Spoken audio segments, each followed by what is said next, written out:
അമ്മയ്ക്കൊരു മകനെന്നും സോജു എന്നും അറിയപ്പെടുന്ന കാലടി ചിറപ്പാല മാറ്റുവരമ്പിൽ വീട്ടിൽ അജിത് കുമാർ കൊലപാതകമടക്കം നിരവധി ക്രിമിനൽ കേസുകളിൽ പ്രതിപ്പട്ടികയിൽ ഉൾപ്പെട്ടയാൾ. പല കേസുകളിലും ജയിൽ ശിക്ഷ അനുഭവിച്ചിട്ടുള്ള സോജു 2 തവണ ഗുണ്ടാ നിയമപ്രകാരം കരുതൽ തടങ്കൽ അനുഭവിച്ചിട്ടുണ്ട്. സോജുവിന്റെ മുൻകൂട്ടാളിയായിരുന്ന ജെറ്റ് സന്തോഷിനെ 2004 ഓട്ടോയിൽ കയറ്റിക്കൊണ്ടുപോയി കൈകാലുകൾ വെട്ടിമാറ്റി കൊലപ്പെടുത്തിയ കേസിൽ പ്രതിയായി. കൂടാതെ ഗുണ്ടയും സഹോദരി ഭർത്താവുമായിരുന്ന മൊട്ട അനിയെ കൊലപ്പെടുത്തിയ കേസിലെ പ്രതി പാറശാല ബിനുവിനെ വെട്ടിക്കൊന്ന കേസിലും സോജു ജയിലിൽ കിടന്നു. ഫോർട്ട്, കരമന, നേമം, പൂജപ്പുര, തമ്പാനൂർ, മലയൻകീഴ് തുടങ്ങിയ പോലീസ് സ്റ്റേഷനുകളിൽ സോജുവിനെതിരെ കേസുകളുണ്ടായിരുന്നു. 12 വർഷത്തെ ജയിൽ ശിക്ഷയ്ക്ക് ശേഷം ഹൈക്കോടതിയിൽ നൽകിയ അപ്പീലിൽ സോജുവിനെ വെറുതെ വിട്ടു. തടങ്കൽ കഴിഞ്ഞ് പുറത്തിറങ്ങി ഗുണ്ടാപ്പിരിവും കൂലിത്തല്ലും നടത്തിവരികയായിരുന്നു. എന്നാൽ ഭയപ്പാട് മൂലം പലരും പരാതി നൽകിയില്ല. കഴിഞ്ഞ ദിവസം ഒരു വ്യക്തിയെ ഭീഷണിപ്പെടുത്തി പണം നൽകണമെന്നാവശ്യപ്പെട്ടു. പണം നൽകാൻ വിസമ്മതിച്ചതിനെ തുടർന്ന് ദേഹോപദ്രവം ഏൽപ്പിച്ചു.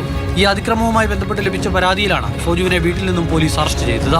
മഴു, എസ് കത്തി ഉൾപ്പെടെ നിരവധി മാരകായുധങ്ങളും മൊബൈൽ ഫോണുകളും പോലീസ് പിടിച്ചെടുത്തിട്ടുണ്ട്. വൈദ്യപരിശോധനയ്ക്ക് ശേഷം കോടതിയിൽ ഹാജരാക്കിയ പ്രതിയെ റിമാൻഡ് ചെയ്തു.